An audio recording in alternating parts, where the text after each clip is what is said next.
The last leadership position, and then we're done with the whole leadership in Congress thing, is committee chairs. 2.17 committee chairs. Very powerful positions in the House and the Senate.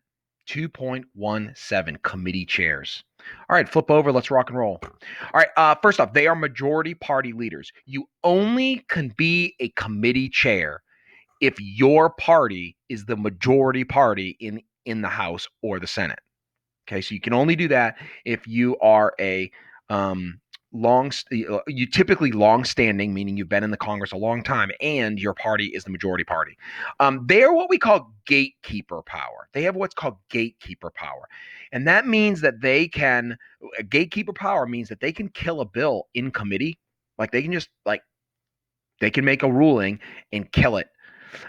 So it's a very powerful because basically, unless you get the chairman of the committee to support a bill, then it's done. Like they're not going to, the bill's not going to go forward. They are the chairs. The most powerful chairs are the chairs of standing committees. Remember, standing committees are permanent committees. You see from the chart on the right that a lot of the committees are very similar in each of the House and the Senate, but they might have different names. In the House, you have agriculture, but in the Senate, it's agriculture, nutrition, and forestry. And then in the House, it's appropriations, and then it's appropriations in the Senate. So sometimes they're the same. Look at education and workforce in the House, but it's education, health, education, labor, and pensions in the Senate. So they have similar committees, and these are the permanent committees that meet throughout the year. And these are the powerful positions. Like a bill will be assigned by the Speaker or the majority leader in the Senate to a committee when the bill gets presented.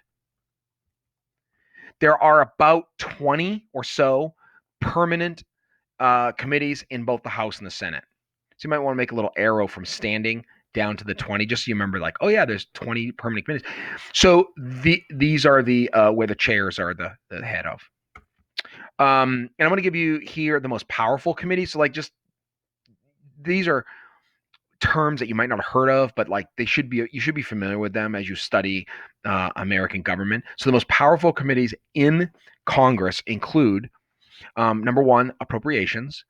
To appropriate means to like get money, to give money.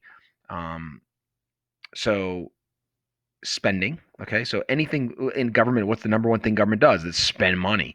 So a lot of bills have to go through appropriations. Bills might have to have issues with multiple committees, but in this case, a lot of bills go through the appropriations committee. So the chairs of these committees are very, very powerful. Energy and commerce, because your commerce meaning business. So any sort of regulations on business, energy. I mean, these are really major committees here that have a lot of power because there's just so many interests that are a part of it. And then lastly, the ways and means, which most people are like, what the heck is ways and means? Ways and means is just anything where you're raising taxes or lowering taxes. A third of all bills go through ways and means. One third of all bills in Congress will go through ways and means.